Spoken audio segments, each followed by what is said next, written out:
All right, so tell us your name. Hi, my name's Brian Cool. And why do you ride, Brian? Oh man, I've ridden most of my life, mostly these days, just a way to kind of relax and get a little time just to kind of unwind from everyday life and have a little bit of fun. Now, have you ever ridden competitively? I did. I raced from when I was 19 till about 25, and then again from 30 to 35. Cool. And what do you think, when you ride competitively, some people have an edge. Some people call it the it factor, or maybe they're in the zone. But what do you think it takes to be competitive and ride like a winner?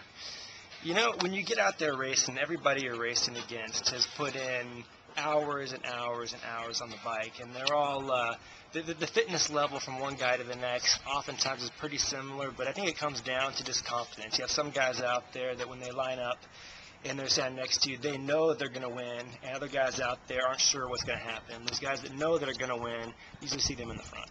So maybe what you're saying is it's less about physical and more about mental. If you had to break it down into percentage, what would you say? I'd say it's pretty equal. I'd say probably you have to have the physical fitness, you have to have the ability, but once you get to a certain level, everybody there has it. So I'd say once you get to racing with some of the top riders locally or nationally, you're probably looking at, they're all pretty equal physically. I'd say when they get out there, there's guys that have just won their entire lives. So if I were going to break it down percentage wise, probably be 60-40 physical mental. Okay. And how about equipment? Let's take a look at the bike that you're riding. So how important is equipment in what you're doing? Having good equipment is important. This is our team bike last year, Specialized Tarmac. They're great bikes. I can't say enough good things about it. Specialized gives us some great equipment year in, year out to race on. But it really comes down to the guys whose legs are pedaling the bike. Once you get, it's just like the same with the athlete's fitness level. Once you get to a certain level of bike, all the bikes are good bikes. Yeah.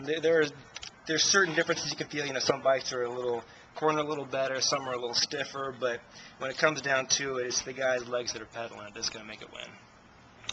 So the brand that we're talking about today is a new brand. It's brand new, and the name of the brand is called BornStronger. What are some of the thoughts that come to your mind when you hear the word, you hear the brand name BornStronger? When I hear that name, I think of something. I think it comes. Get back to what we were talking about earlier. Just